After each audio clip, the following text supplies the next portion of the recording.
Hey everyone, Wolf Lord Rho here. Well, it's that time of the year already and the Christmas Battleforces have been revealed. Nice and early this year. I remember last year it got to the point where it felt like we maybe weren't going to get them.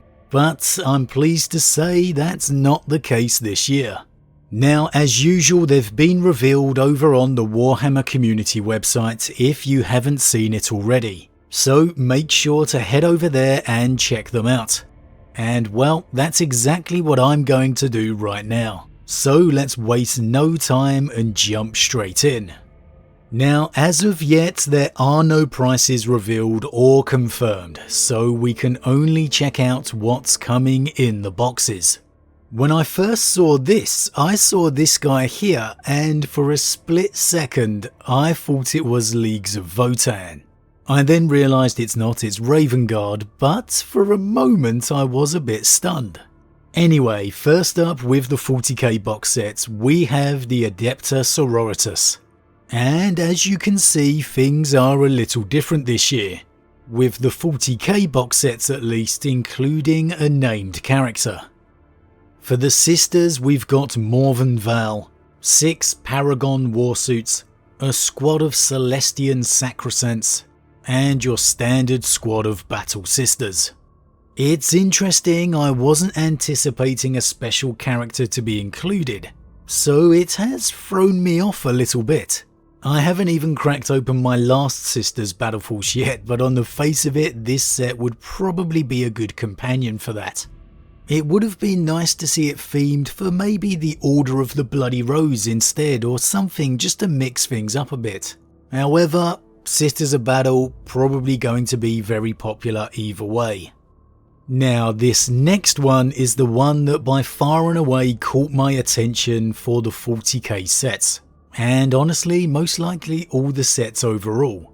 I'm not sure if it's just the blinding golden glory of the Emperor, or the fact that it's just clearly visually impressive. But the Watchers of the Gate set is my favourite out of this lineup for sure. We've got Trajan Valoris, the head of the Custodes. We've got a Jet Bike squad, Terminator squad, 10-man Custodian Guard squad, and a 5-man Custodian Guard squad as well. I think if you've never had Custodes before and are interested, this is probably going to be a very popular option, because well, that's exactly the boat I'm in, and that's how I feel. The only thing I would want to add to this would be a squad of Sisters of Silence, and well, then I'd be done and happy with that. So yeah, this one, the Watchers of the Gate, I like this one a lot. Moving on, we have the arrival of Belisarius himself. Now it would have been nice to see him leading a box set of Traitor Geneseed Primaris, but well, until we get that major revelation, we'll just have to stick with the Adeptus Mechanicus. Okay, what have we got here? We've obviously got Belisarius, we've got 2 Castellan robots with Datasmith. We've got 6 Cataphron Destroyers and a unit of Skitari. Doesn't quite have the immediate impact of that Bright Custodian set, but if you're interested in Belisarius or the Mechanicus, I can see the appeal of this one. Next up, we have the Imperial Knights, with the Chainbreaker Lance set. Okay, I better pay attention here as I'm not an expert when it comes to knight classifications. So, okay, we have the Imperial Knight Sir Hector leading a devastating lance of noble war machines. The Chainbreaker Lance is led by the Knight Preceptor Canis Rex, which can also be built as any other Questoris Clans Knight. And the battle force includes 2 ranged Helverins and 2 close-ranged Warglaves. Pretty straightforward here, and I'm not too sure how popular knights are, but depending on the discount, I wouldn't be surprised if this one is one of the most popular. I mean, they all usually sell out fairly quickly, but I might stake my claim that this one will be the first gone. Moving on, we have the Death Guard with the Council of the Death Lord. Is it me, or do we get the Death Guard every year? Like a Chaos Nurgle themed Father Christmas? Maybe we don't, but it definitely feels like it. Obviously the big thing here is Mortarion being included. Never in a million years was I expecting that. With him, we've got a squad of Terminators and 2 squads of Plague Marines. If you're interested in the lore, this is about as straight up smack you in the face Mortarion Death Guard as you can get. I still need to get Mortarion personally, but I just don't need any more Plague Marines. But it's definitely nice to see Mortarion included in a set. And speaking of Primarchs, we've got the Court of the Crimson King up next. Magnus the Red himself making an appearance. What have we got here? We've got 3 Sorcerers and 20 Rubricae coming along. Another visually impressive set, there's no doubt about it, with Magnus just dominating the picture. I don't have any Thousand Suns, so this is another tempting one. And I tell you what I like most about it is that it's just Thousand Suns. It's not filled with cultists or any other units, just straight up Traitor Legion, which I definitely like. Maybe heresy to say as a Space Wolf guy, but for someone who hasn't got any Thousand Suns, I do like the look of this one. Moving on, of course, the main event, the first of 2 sets of Primaris. I bought the Imperial Fist themed one a few years back, and now the Sons of Dawn have returned.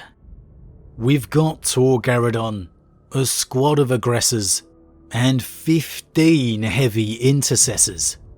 I'm enjoying the theming that we got going on here. They definitely feel like all the battle forces have been themed to the particular factions. You think of the Imperial Fists and you think Siegecraft and Defense. And well, this force is definitely right up their street.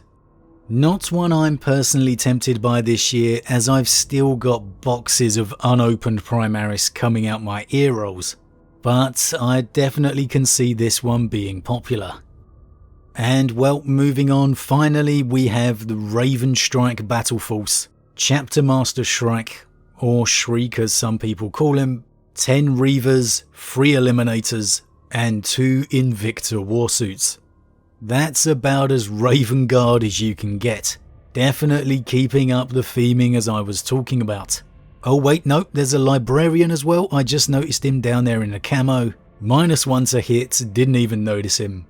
I like this one. Again, for me, these battle forces always feel best suited for someone who's looking to start a new force, as opposed to expanding one. Could be just me and the way I look at them, but that's the feeling I get with them. That's it for the 40k sets. Again, we've got to wait and see about pricing to see what kind of discounts we're going to get. Assuming we are going to get them, I do not know what the prices will be. For me, I think I'm definitely leaning towards the Custody set out of all the options. But again, there are some other tempting ones for sure. The Thousand Suns and this Raven Guard one are appealing. However, that said, moving on to the Age of Sigmar. Now, I'm not as familiar here, so I'm gonna have to make sure I pay attention to the text a little more. But we're beginning with the Daughters of Cain.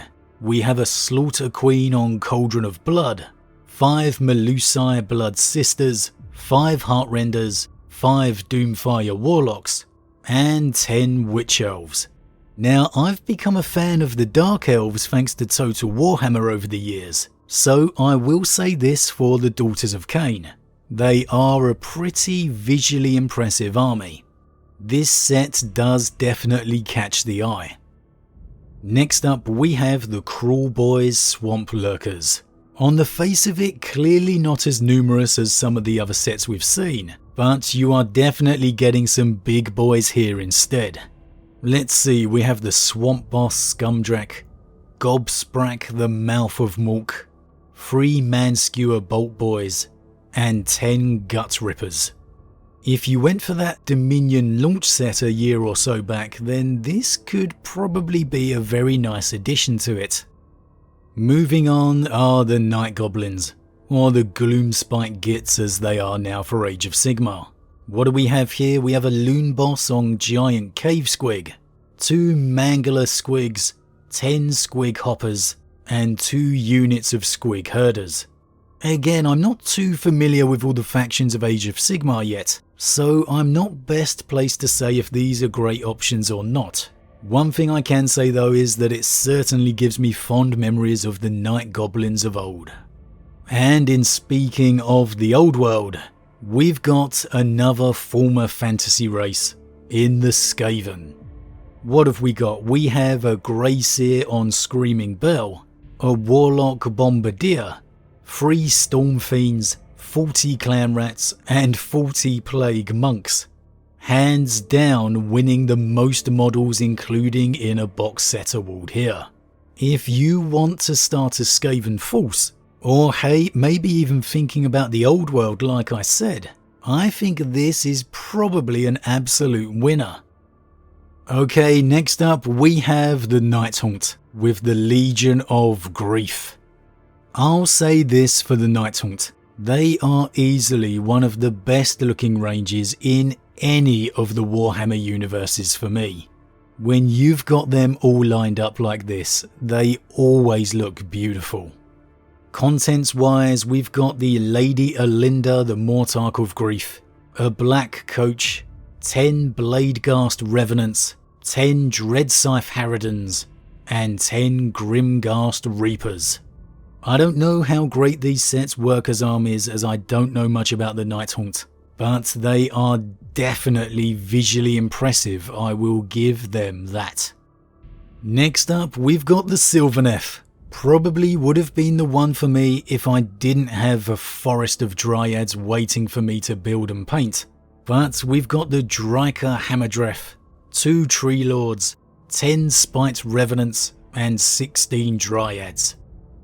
And finally, rounding out the Age of Sigmar box sets, of course the Stormcast Eternals. You knew they had to be in here somewhere, and well, here they are. We have a Knight Relictor, 3 Annihilators, 10 Vanquishers, 10 Vigilers, and 2 Stormdrake Guards. These new Stormcast Eternal sculpts just knock it out the park, they really do. Again, a bit like the Sisters of Battle earlier, for me it would have been nice to see them painted up in a different scheme, but I understand why they're not. Most likely definitely going to be a very popular one for the Age of Sigmar. Anyway, that's all the battle forces announced. Again, as far as I'm aware, there are no prices confirmed as of the time that I'm recording this. Hopefully there'll be some discounts that we do usually see, so fingers crossed. For me, if I do go for one this year, I'm leaning towards the Custodes. That really would be about everything I'd need, a small Custodes force with Trajan Valoris, only really needing to add that little squad of Sisters of Silence to completely round it out. But anyway, that's it for today, just a quick one reacting to the battle forces that have been announced. As always everyone, what do you think?